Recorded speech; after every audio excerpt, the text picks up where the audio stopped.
Hey everybody, this is Cindy Grizel, and I'm doing a sales presentation of introducing drug use during pregnancy. This is for the Business 528 Strategic Management and Marketing for Healthcare Professionals. My professor is Dr. Jean Gordon, and I'm hoping to introduce to you a couple of different sales approaches. And this introduction is going to be focused on chemical dependency during pregnancy, the effects of chemical dependency during pregnancy, and the different approaches for use in a employee benefits program, just in case you have any employees who might be struggling with chemical dependency during pregnancy. So a few facts about chemical dependency during pregnancy is that basically it affects all social, economic, and geographical classes. So it doesn't matter where you live or who you live with or how many children you already have. Chemical dependency can affect everybody. The effects of chemical dependency during pregnancy specifically are not limited to just women and children, but also there are new dads out there who have to share the burden of this as well. In the United States, chemically dependent women, 40% of them claim to have had a basic lifetime of chemical addiction, which is very sad. And 26% of women that are addicted at the time of birth were addicted to both drugs and alcohol. So it's not just limited to just alcohol or to just drugs. But 12 months prior to delivery, 26% of these women admit to being chemically addicted to both drugs and alcohol. So if 26% of those women are admitting that, then the number is probably actually a lot higher.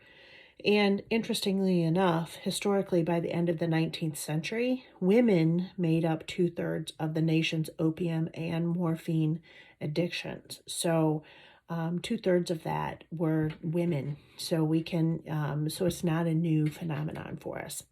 Some facts about chemical dependency during pregnancy.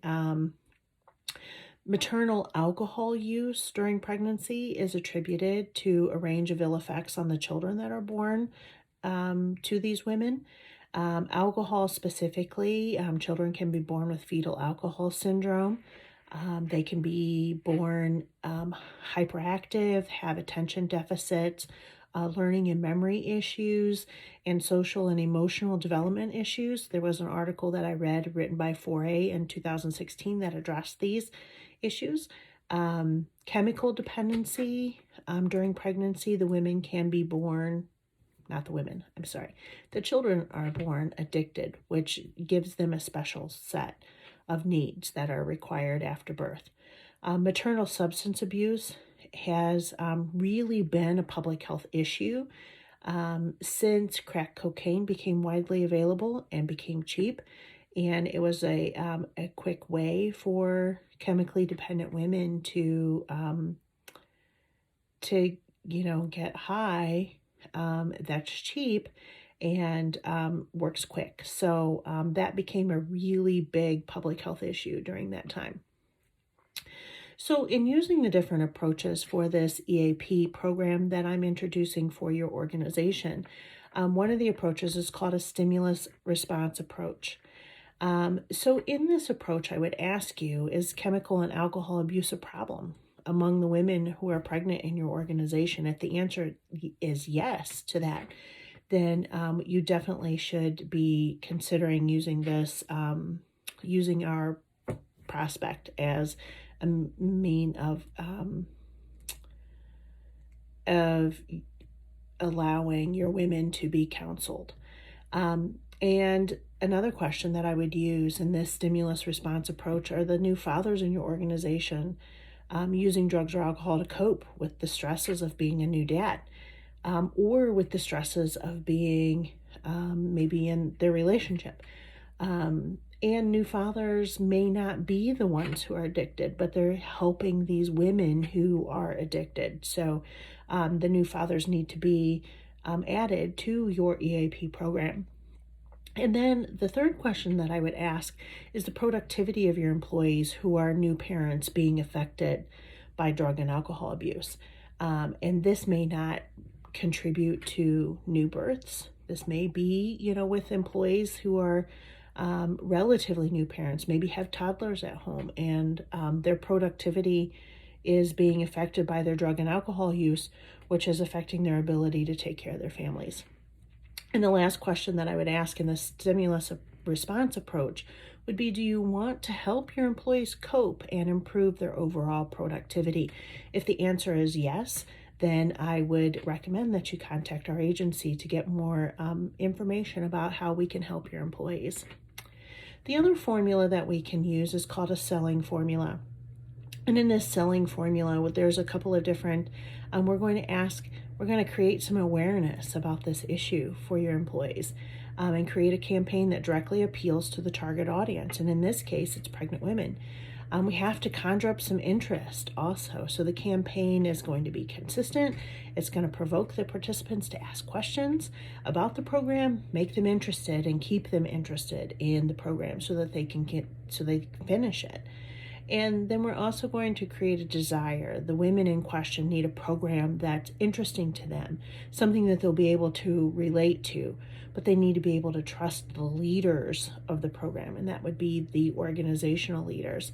And the benefits of this program need to be displayed. They need to know what the benefits are, and that is recommended by Berkowitz. And in a need satisfaction method, if we did use that method to develop a program for your organization, we would establish the need development. And by doing that, we would identify the problem, which in this case, the problem is chemical and substance abuse in pregnant women. We need to raise awareness, so there's a need awareness, and that is interaction with the women who are involved in the program. We need to reach out to those women and see what their needs are. And then there's a need fulfillment, and that meets the needs of the women in the program. So in reference to the Bible and how our program really can benefit, Jesus really made an example in his ministry to children. And Mark 10:14 states that, but when Jesus saw it, he was much displeased. And he said unto them, suffer the little children to come to me, and forbid them not, for such is the kingdom of God. Jesus had a high affinity for small children. And the Bible also tells us that harming a child is not agreeable to God, and it would be better for the person who does to have a millstone hanged around his neck and tossed into the sea. This applies to all people who hurt children, but specifically in this case, this could apply to our pregnant women who are abusing drugs or alcohol, and we need to find a way on how we can help them. So if this program is for you, and if you would like to learn more for your organizational EAP program, please reach out to us. Thank you so much. Bye-bye.